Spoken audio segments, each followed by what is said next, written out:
welcome back to our creativity breaks.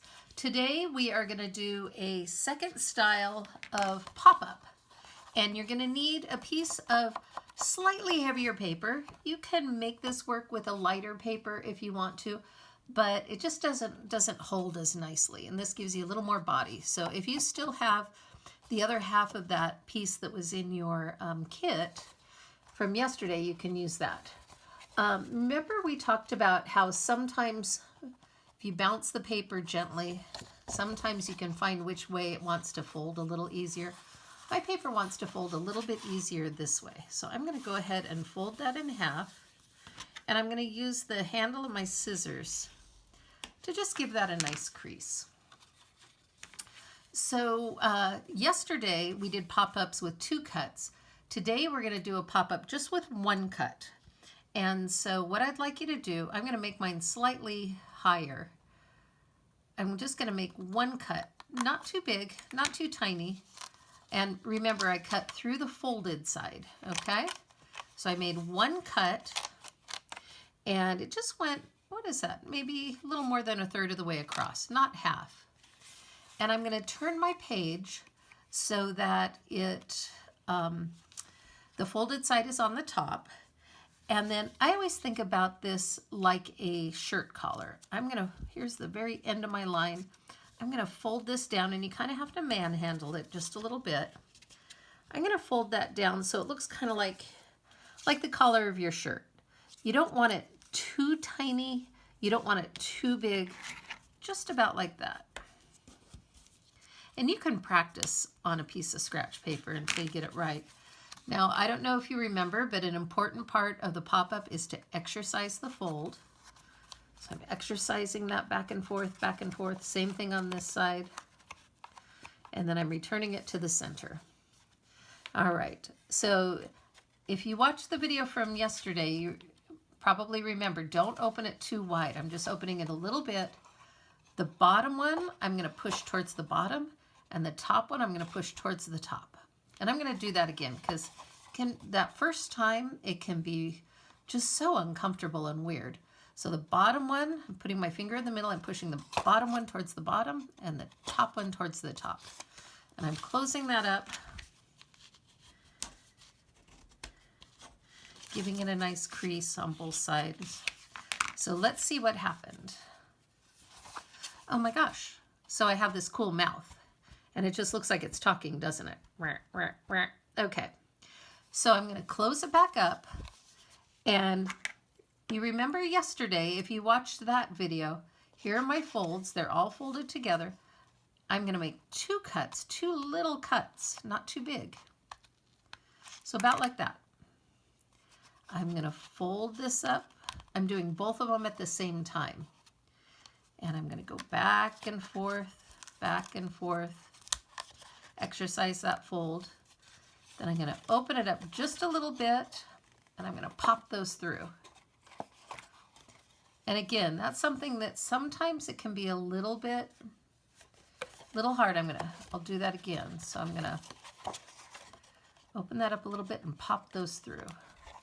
So they go the other way, and then I'll close it, and it should look like that when it's closed.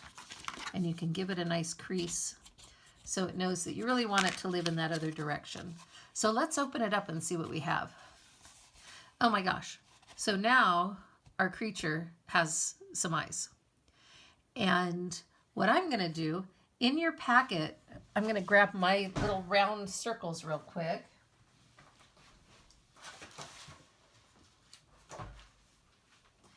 If you got one of our craft packs, you got some round circles. If you didn't, that's okay. You can just cut some circles out or some squares or whatever shapes you want to use. And I'm going to use a little bit of glue stick. You could figure out some other ways to hook that on there if you had to using your stickers. You might have to get a little bit creative. But the thing that's really interesting is on these pop-ups, you can glue a flat object to any flat side. So here's a flat side, here's a flat side, but you can't make it go over a fold, okay?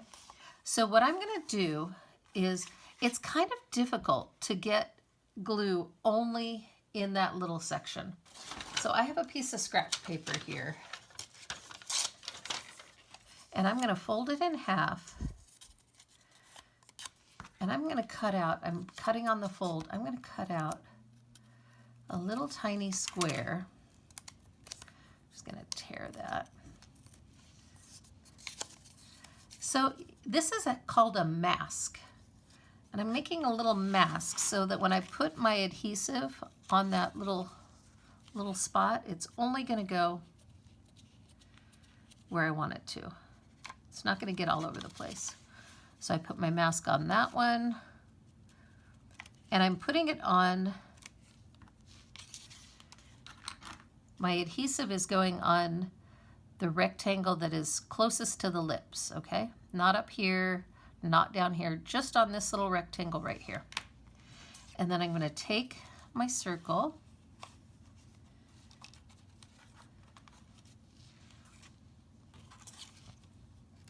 and sometimes you just have to put it in there and close it up.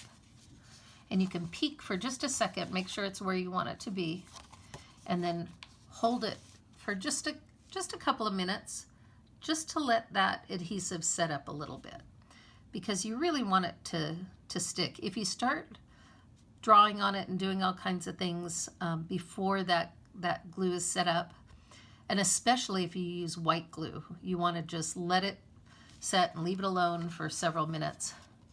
All right, so now I've got this awesome creature with these big eyes. So I'm going to take my marker and I'm just going to draw the rest of my creature, and it can be anything you want it to be. I'm going to make some eyelids for my creature, make some eyeballs,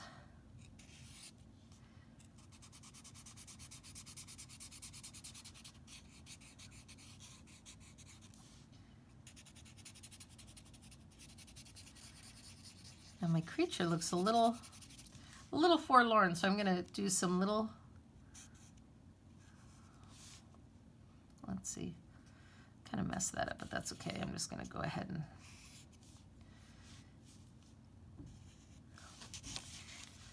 he's going to have almost like a little Homer Simpson goatee. All right, so I'm going to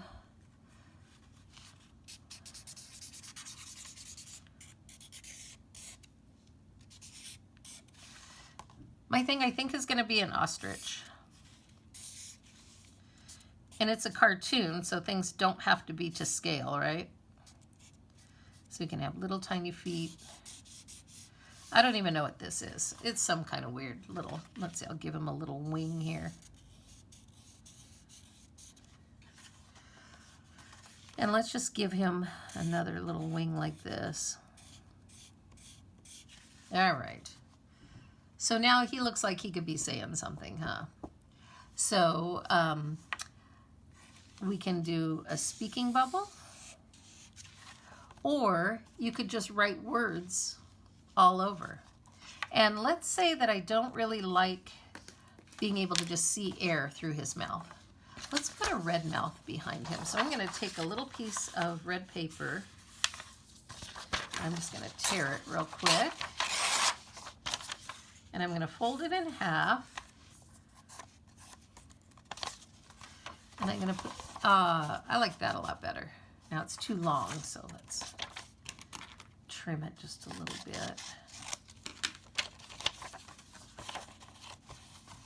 All right, there we go. I like that. So now I can make up all kinds of stories that this critter is going to say. And let's see, let's just put, we'll just do that for mine. So, all right. Well, I hope you have fun with that. I can't wait to see what kind of critters you make, and we'll see you again tomorrow. Bye-bye.